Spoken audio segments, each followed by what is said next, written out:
Alright guys, TacticalRab back again today. Hope you're doing well and enjoying your day so far. Welcome back to Valorant News. The first day of the lock-in in Sao Paulo is in the books. A massive day of action yesterday, especially for this man on screen, NRG s0m. A dominant performance, shutting down a lot of haters and responding to them as well. And what does Marved think about this after that series concluded? Very much enjoyed your thoughts in the comments below. Hit the like button if you enjoy. Subscribe if you're new as always. I'd greatly appreciate it. Loads of updates this morning as well, not just the matches, but also elsewhere. Kind of funny that eBay yesterday was doing a watch party not just for his VCT team, but also for the LEC game that was going on simultaneously. But yeah, cracking series between Koi last night and NRG we'll discuss here in a second. Also quickly to note on the venue situation, because obviously, look, yesterday was a Monday. The venue's not going to be packed out for the first matches of the tournament, a tournament that lasts 3 weeks long. But I think there's going to be 1,500 spectators allowed for the opening games, except for the loud match, which will actually be allowed 3,000, which is quite interesting to be honest. So you know, there will be maximum capacity. I'm not exactly sure what the maximum capacity is, but for the finals, so maybe for, I think as he says here, then there'll be 3,000. So I'm guessing for the next stage of the tournament in a couple of weeks' time,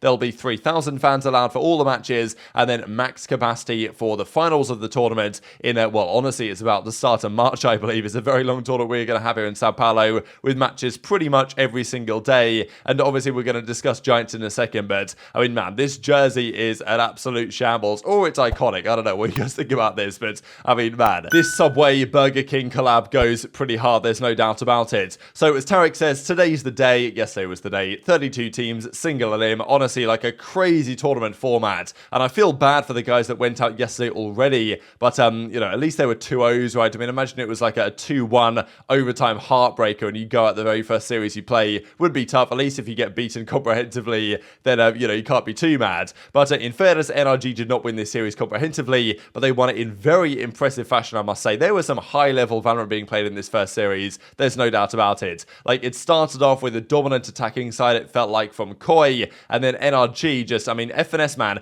this is why this guy is so highly rated as one of the best IGLs in the world. They can be down 9-3, and obviously Boaster even says himself, surprise NRG let Icebox through. They weren't ever particularly good at it right in the OpTic days. We shall see, I guess. And then, of course, they went down 4-0, they went down 7-1, they went down 8-2, I believe, and I think it was actually 9-2 at a point as well, and then it became 9-3 after quite the round from s0m, we'll see here, and then FNS says in reply to Boaster, like, how dare you, because I know what I'm doing here, right, and I make the calls, and honestly, masterminded a phenomenal T side, but it started here with this play from s0m. This 4K from s0m was absolutely massive, and this is where the team needed, like, one spark moment here from one of their players, and it was s0m to deliver it, right. It's really cool to see for s0m, because I know that people meme him as obviously a streamer, but even since I watched this guy's back in the CS days, I thought he was a talented player. And I mean, yeah, actually, no, he gets a 5K, doesn't he? Because the, well, he gets a 4K, but it's not all the kills. Well, he killed the one that was rezzing up, so technically got 5 kills in a 6-kill potential round.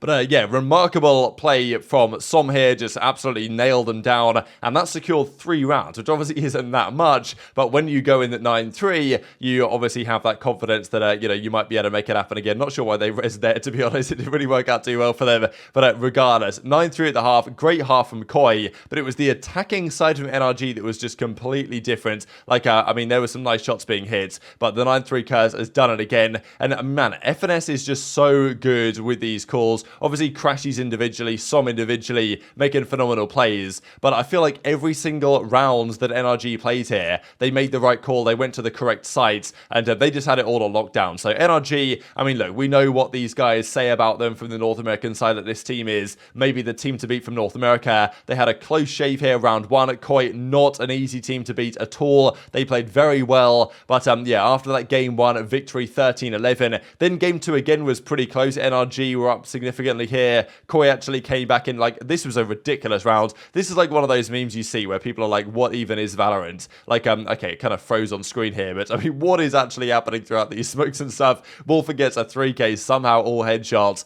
and then they almost tie up the game before NRG closes out on their defensive side. But even again here on the attacking round, like, they were making some crazy plays. Remember one round where they were going A, and NRG and the Koi still thought they were C for some reason, and I mean, they were just making some crazy fakes. Like, it was kind of a masterclass of NRG from the attacking perspective, and it was enough for them to close out the series. So yeah, 2-0 for NRG in the end over Koi. They advance. Koi go home. Despite playing a great series, they're already gone. Trex as well. well. Like I mean, 46 in 27. He was just an absolute force on both maps that they played. Menta had a pretty hard time, but actually on game one, it was Ardis who didn't do so well here on, well, of course, typically he was on the Sage, right? But typically that would be Ye on the Chamber that would be playing in that position. But of course, nowadays, not so viable. But yeah, SoM was the standout here. And it's really interesting to see because when they were down quite a lot, that was what everyone was saying is, okay, this is where they need a Marved, right? This is where they need a Ye to turn up and deliver. But it was SoM who did it, right? It's kind of like that meme, the Shaq meme, right? You know, I was not familiar with your game.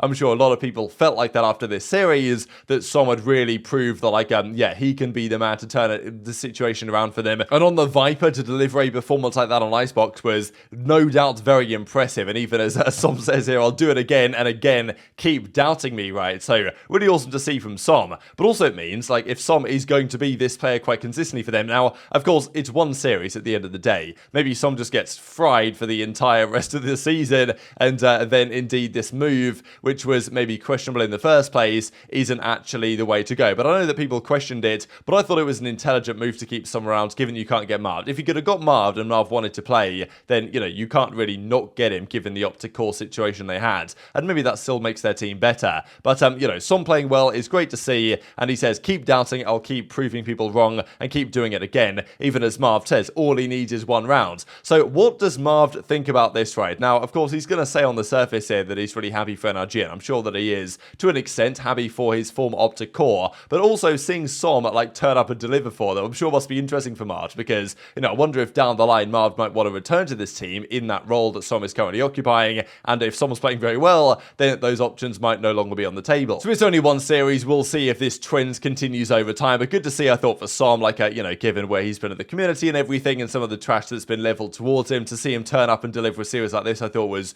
great to see, and he was even responding after the fact and shouting at FNS for some great T-side calls. The guy's got a great smile as well, so happy that he's performing well, and he actually mentioned a few things after the series here, discussing on Icebox, you know, highest rating and all this. I'm very proud of myself, I knew I could do it, I just kind of had to prove it to myself and everyone else. There were a lot of doubters, a lot of people hating, but a lot of supporters as well, and I was so excited to play and ready to show my worth, and I did. So good to see, hopefully you can keep it up throughout the rest of the tournament. And also there was some trash talk, as always, from the North American side towards Europe, as of course you can't avoid, because I mean, look, if there's a European team that goes out first round, if it's NA, it's nearest airport. If it's EU, it's I think it's early Uber is what they say, like early Uber back to the airport to fly home, all this stuff. So you know, why EU so quiet? So good result, I thought, for North American Valorant, but it was certainly a necessary result because, I mean, apparently NRG are the best team that North America has to offer right now, but we'll see how it goes for the rest of the tourney. But yeah, Trek says it's tough for Trek, right? He played so well and goes out 0-2 first rounded, and they'll come back in stronger in Berlin. And man,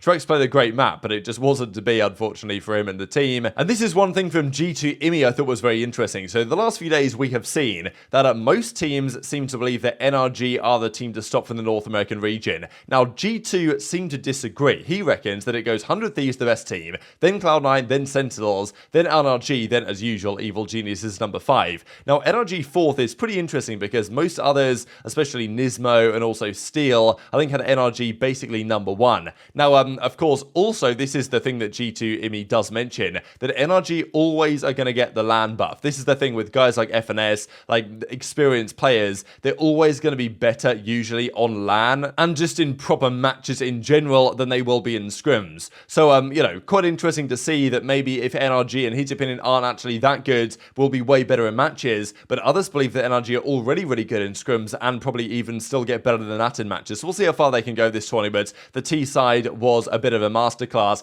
The second series of the day was rather more convincing. Giants Gaming took down Team Detonation without too much difficulty. Giants, of course, with that phenomenal jersey we saw there a few minutes ago. 13-4 game 1 and then 13-7 game 2 on the Icebox. So pretty comfortable for Giants, and that will now be the next match we see, Giants versus NRG. So man, there's some banger games, NA versus EU to start off the tourney already. The final numbers for that series look like this, just complete domination. Cloud, Nuki, Rhyme, Hoodie, Fatinho, etc. Just pretty much wiped the floor here. They made some changes actually, you know, between the maps, right? So Take played map 2 on the Icebox. They made some changes. He actually did okay, but you know, wasn't to be for those guys in the ends. And Giants were able to farm some stats pretty hard here after the first day 1 of the tournament. Loud were also meant to play yesterday, but they will play tomorrow instead because because I believe they're still recovering from some degree of an illness. Just to mention as well then, so this is the bracket. NRG versus Giants happens now in a few days' time.